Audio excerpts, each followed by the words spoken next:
right to the article. Let's do some reading, and you're going to see why this is an absolute travesty to allow the EPA to have this much money. And this is from The Drive, December 22, 2 days ago at 3:05 p.m., published by Mr. James Gilboy. The title, Cummins fined $1.67 billion for diesel defeat devices in 630,000 Ram pickups. It's the largest Clean Air Act violation settlement in history. Diesel engine manufacturer Cummins has agreed to settle an accused violation of the Clean Air Act for a record $1.65 billion. The company was accused of installing defeat devices and other undisclosed emissions equipment on almost 1 million engines used in Ram pickup trucks, allowing the release of thousands of tons of harmful nitric oxides. The settlement announced Friday by the U.S. Department of Justice concerns the emissions equipment in 960,000 diesel engines used on Ram 2500 and 3500 diesel trucks between the years 2013 and 2023. They share a 6.7-liter Cummins ISP turbo inline six, 630,000 of which were fitted with defeat devices through 2019. A further 330,000 built from 19 onward were also fitted with undisclosed auxiliary emissions control devices that were also part of the settlement. These emissions equipment setups allowed the dissemination rather than a controlled burn of nitric oxides, or NOx. These compounds play a role in forming acid rain and smog in the environment and can exacerbate symptoms of asthma, if not cause it outright or over a long period of time. NOx is also linked to a variety of other potentially fatal health problems. Vulnerable, blah, blah, blah, blah, blah. Okay, this is the bullshit that the EPA does. They basically say black and brown people and poor people suffer the most from this because they live in areas near highways. That's basically what I read right here. Read between the lines. Vulnerable communities are more likely to reside near highways. Poor people, blacks, Hispanics, you name it, where these harmful emissions are concentrated, making this agreement critical to advancing our environmental justice agenda. That's exactly what it is. It's environmental justice. It's not giving a shit about the earth. You use minorities and poor people as a crutch to fine people for what you call a defeat device.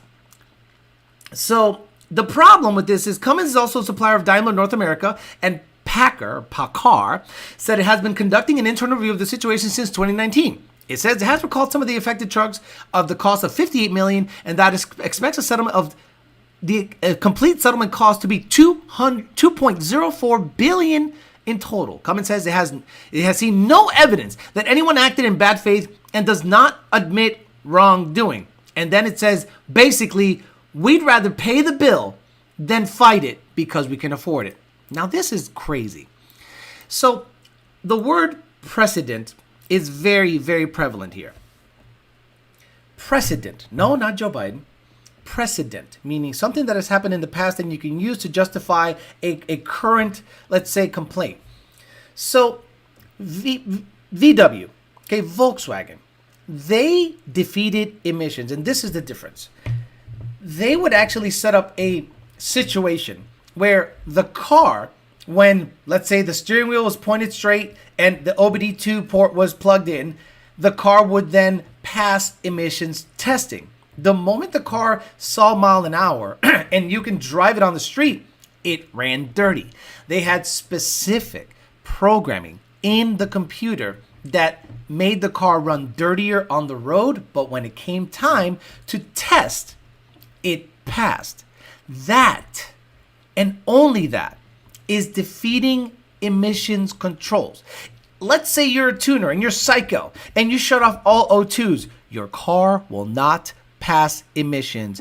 It will fail because the monitors won't set. That, by definition, is not defeating emissions. If anything, that is making sure you won't pass because you don't have certain sensors in. That is the difference. Volkswagen, on purpose, made the testing clean and the car dirty when it wasn't being tested. Now, what are these people being accused of, Cummins? A soot sensor, basically a sensor in the diesel particulate filter or in the emissions control, I don't know exactly which one, was very hard to come by during COVID. during COVID, supply chain issues, sensor issues, everything was hard to come across. Remember when Ford trucks were being built and then just laid on somewhere in Kentucky, like in some track or on some field until they finished but getting semiconductors and making the ECU computers and all this stuff. They were building the hardware in terms of the truck, but the electronics were not fitted, so they didn't care. They just kept building them and said, once the computers become available or we find a second or third party, we'll go ahead and finish the truck and put it up for sale. Cummins did something different. Cummins said, well, we don't have a sensor to stick in there because it's hard to come by. But what we'll do in the computer is infer what that sensor would normally do. What does that mean? You can infer what something is doing based on other readings. And I'll give you a very good example. Coyotes do not have an engine coolant temp sensor. Coyotes have a cylinder head temp sensor. And they can infer the engine coolant temp based off of the cylinder head temp. You understand? Coyotes, especially F-150 Coyotes 11 through current, infer the ethanol content in the gas in the gas tank or the fuel based on the inferred octane logic and alcohol percentage by the inferred octane logic from the front widebands. There is no ethanol sensor in F-150s. They infer, basically guesstimate with math, what the ethanol percentage would be if the front O2s with the adaptive octane logic sense an alcohol percentage in that fuel. So Dodge was like, well, we don't have this sensor. We don't have this soot sensor in the bitch because COVID fucked everything up, supply chain. So we'll just make logic in the computer that says this is the kind of shit that it's putting out. And I'm sure they did internal testing and said, this is actually pretty accurate. And they shipped the trucks anyway. That is not, I repeat, not defeating emissions. That is simply getting rid of a physical sensor and letting the computer infer what the soot might have been if that sensor was installed. But Cummins must have said, look, in order for us to fight this, it's probably they're hitting us with a 1.67 guys, billion. Please understand how much money that is.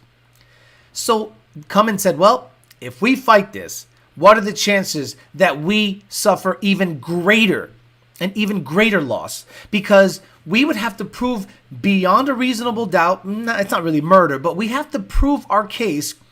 And guess who's going to win that 100% of the time? The EPA. You are under the EPA's thumb if you're a car manufacturer. So understand that you're not winning that. People probably said, especially when it comes to lawyers, Congress people, senators, because they were fighting this for a while. Hey, you better fucking just pay them. So this is mob mentality. This is a mob. The EPA is the mob. Remember, somewhere in Boston, if you had a bakery and some guy comes by and goes, hey, yo, you want to do business here? You really don't want no trouble. Say, the last thing we would want for you to have is some broken windows, right? And you're like, what the fuck are you talking about? Yeah, you're paying rent. Excuse me?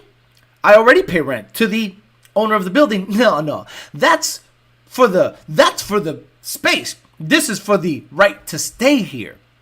That's what the EPA is doing. The EPA has been weaponized.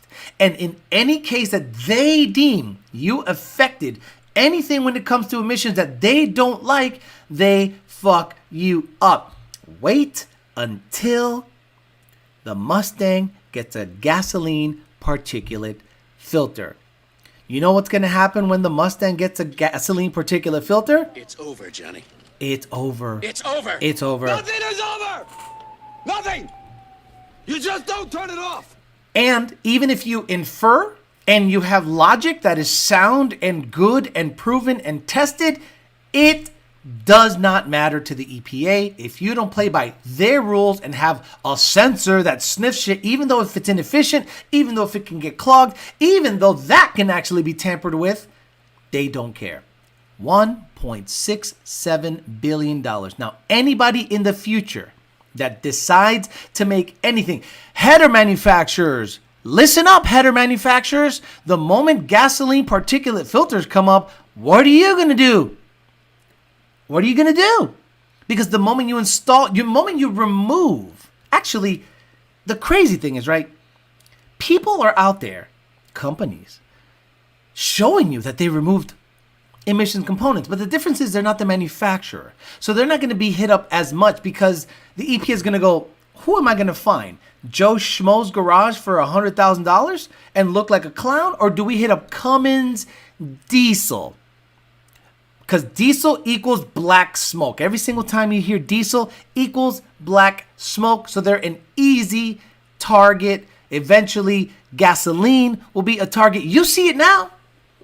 You want to see a stupid post? Go on my Twitter. And there is a guy who owns a Tesla full of soy, probably has no dick.